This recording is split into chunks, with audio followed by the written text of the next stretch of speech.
ब्रह्मांड में बहुत सारे ग्रह मौजूद हैं और इनमें से कुछ इतने खतरनाक होते हैं जिनके बारे में जानने के बाद वैज्ञानिकों के भी होश उड़ जाते हैं। कुछ दिन पहले वैज्ञानिकों ने एक ऐसे ग्रह की खोज की है जो अपने ही सौरमंडल में मौजूद एक दूसरे ग्रह को खा गया। यह सुनने में भले ही अजीब लगे, लेकिन ये बात बिल्कुल सच है। और क्या आपको पता है कि ब्रह्मांड के सबसे गर्म तारे किस रंग के होते हैं?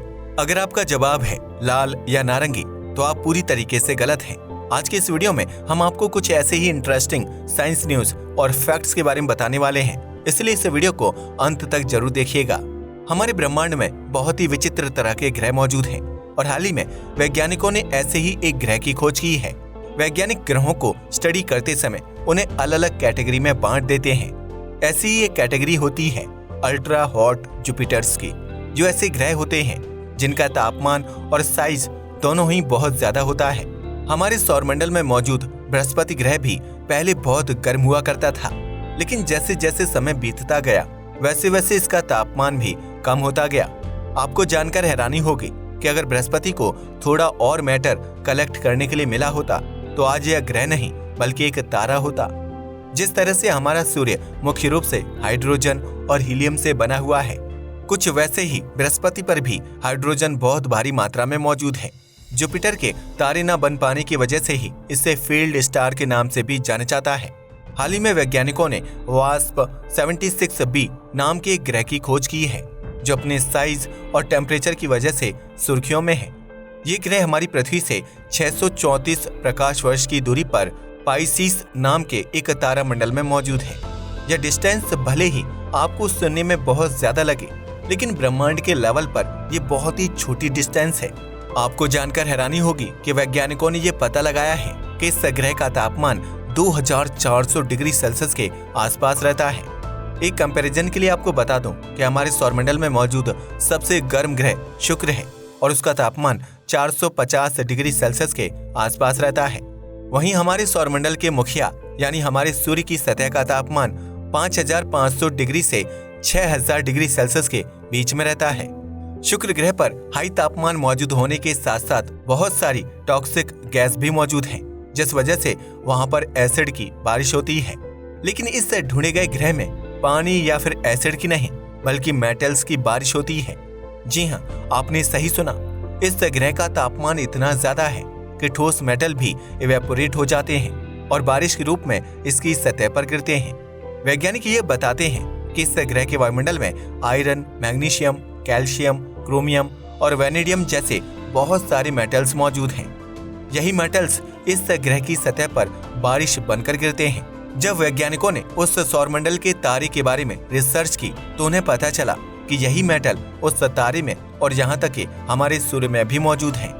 लेकिन कहानी यहीं पर खत्म नहीं होती, क्योंकि इस ग्रह के बारे में एक और बहुत विचित्र बात है जिसे सुनकर आपके होश उड़ जाएंगे। वैज्ञानिकों ने जब इस ग्रह के मेटल कंपोजिशन को स्टडी किया तो उन्हें निकल की मात्रा नॉर्मल से बहुत ज्यादा नजर आई।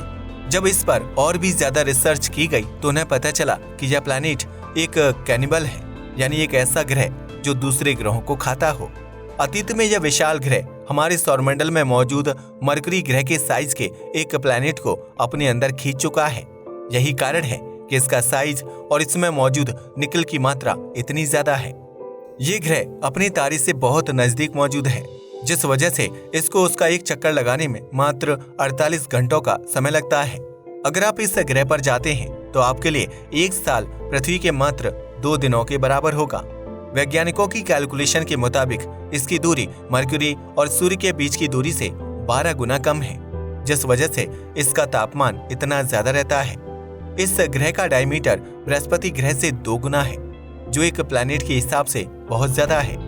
वैज्ञानिक बताते हैं कि ब्रह्मांड में जुपिटर के साइज के ग्रह नॉर्मल होते हैं और उससे बड़े ग्रह बहुत रेयरली ही पाए जाते हैं। साइज में इतना बड़ा होने के बावजूद ये ग्रह हमारे बृहस्पति से भारी नहीं है।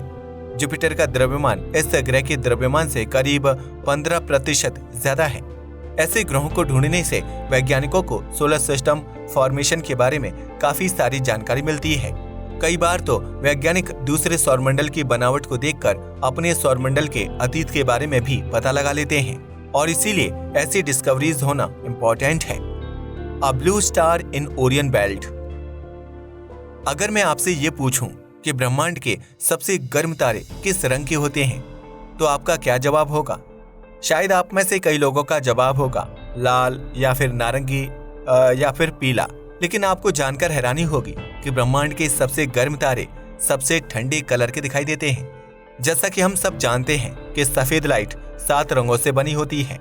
इन रंगों में सबसे कम एनर्जी लाल रंग में होती है और सबसे ज्यादा एनर्जी वॉयलेट रंग में। इसका मतलब ये है कि हमारे ब्रह्मांड में मौजूद सबसे ठंडे तारे लाल रंग के होते हैं और सबसे गर्म तारे वॉयलेट रंग के। मैं आपको पहले ही बता दूं कि अभी तक वैज्ञानिकों ने कोई भी ऐसा तारा नहीं ढूंढा है जिसका रंग वॉयलेट हो, लेकिन उनके मुताबिक ब्रह्मांड में ऐसे तारों का मौजूद होना बिल्कुल पॉसिबल है। हालांकि ब्रह्मांड में नीले रंग के बहुत सारे तारे ढूंढे जा चुके हैं जिनका तापमान हमारे सूर्य से भी कई हजार गुना ज्यादा होता है। ऐसा ही एक तारा है अलनीटैक। मैं श्योरिटी से कह सकता हूं कि आपने इस तारे को आसमान में कभी ना कभी तो देखा ही होगा, लेकिन शायद ही आपने कभी इस पर ध्यान दिया हो। यह तारा ओरियन बेल्ट में मौजूद है और इसकी पोजीशन को आप अपनी स्क्रीन पर देख सकते हैं। यह तारा नीले रंग का है और अपने अंदर से बहुत भारी मात्रा में रेडिएशन और एनर्जी को रिलीज करता है। अगर यह तारा हमारे सौरमंडल में आ जाता है तो इसकी वजह से हमारी पृथ्वी पर सूर्य के मुकाबले 10,000 गुना ज्यादा लाइट एनर्जी पड़ेगी, जो सब कुछ तबाह कर देगी। लाइट के साथ साथ यह तारा बहुत भारी मात्रा में अल्ट्रावायलेट रेडिएशन को रिलीज करता है, जो किसी भी ग्रह को बंजर बनाने की ताकत रखती है।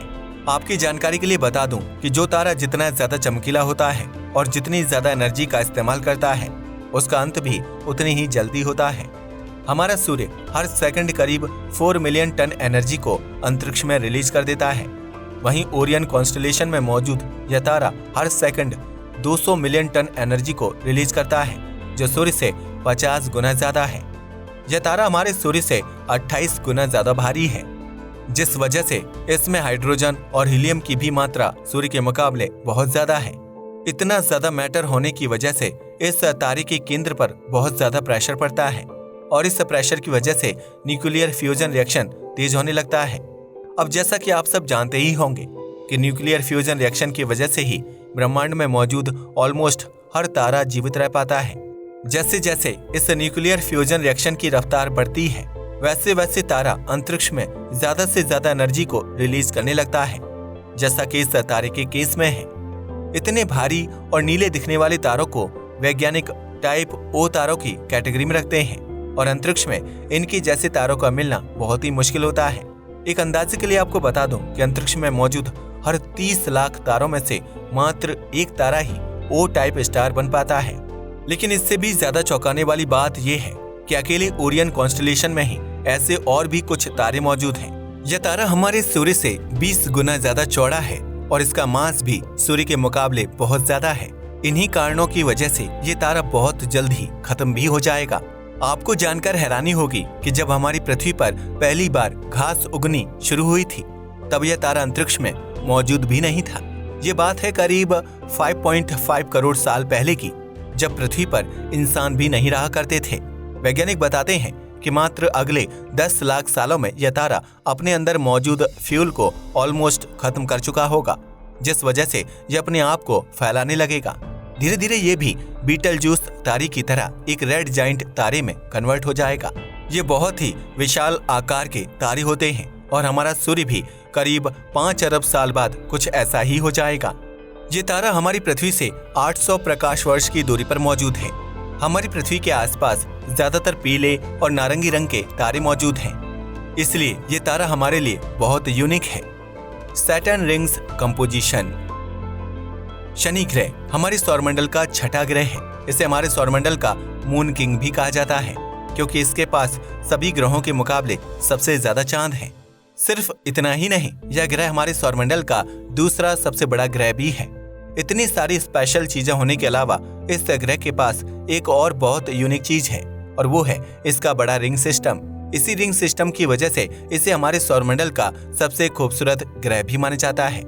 वैज्ञानिक बताते हैं कि शनि ग्रह की फॉर्मेशन करीब 4.6 अरब साल पहले एक बहुत विशाल गैस और धूल से बनी डिस्क से हुई थी। अपने आसपास मौजूद बाकी ग्रहों की तरह ही ये भी मुख्यतः हाइड्रोजन और हीलियम गैस से ही बना हुआ है। दूर से देखने पर इस ग्रह का रिंग सिस्टम बिल्कुल एक सपाट रोड की तरह दिखाई देता है, मानो जैसे यह कोई रोड हो जिस पर आसानी से गाड़ियां चलाई जा सके। लेकिन आपको जानकर हैरानी होगी कि असल में शनि ग्रह की रिंग कुछ ऐसी दिखाई देती है। यह पत्थरों का एक बहुत बड़ा ग्रुप है जो शनि ग्रह का चक्कर लगा रहा है। और सिर्फ पत्थर ही नहीं, बल्कि यहाँ पर बहुत बड़े बर्फ के भी टुकड़े हैं जो समय समय पर शनि ग्रह से टकराते भी रहते हैं। वैज्ञानिक बताते हैं कि इसी रिंग सिस्टम की वजह से आज शनि ग्रह के पास इतने सारे चांद मौजूद हैं। इस रिंग में मौजूद पत्थर धीरे धीरे आपस में जुड़ते रहते हैं और नए स्ट्रक्चर्स की फॉर्मेशन करते रहते हैं। इन्हीं में से कुछ स्ट्रक्चर चांद की कैटेगरी में आ जाते हैं और उन्हें चांद बुलाया जाने लगता है। शनि ग्रह का वायुमंडल 96% हाइड्रोजन और 3% हीलियम गैस से बना हुआ है। आपको जानकर हैरानी होगी कि इसकी सतह भी इन्हीं गैसों से बनी हुई है। पृथ्वी पर मौजूद जमीन सॉलिड है, जिस वजह से हम यहाँ पर खड़े हो पा रहे हैं। लेकिन शनि ग्रह पर जाने के बाद आपको ऐसा कुछ भी देखने को नहीं मिलेगा। सौरमंडल के गैसियस प्लैनेट्स यानी जुपिटर और सैटर्न पर सॉलिड नहीं बल्कि सॉफ्ट लैंड मौजूद होती है। इनकी सतह पर खड़े होने का मतलब है बादलों पर खड़े होना, जो एक इम्पॉसिबल बात है। यही चीज इन दोनों ग्रहों को इतना ज्यादा यूनिक बनाती है। दोस्तों, क्या आपको पता है कि हमारा जो सूर्य है वो किस टाइप का स्टार है? हमें कमेंट करके बताइएगा। आज के लिए बस इतना ही। वीडियो पसंद आया तो इसे लाइक और शेयर करें। धन्यवाद।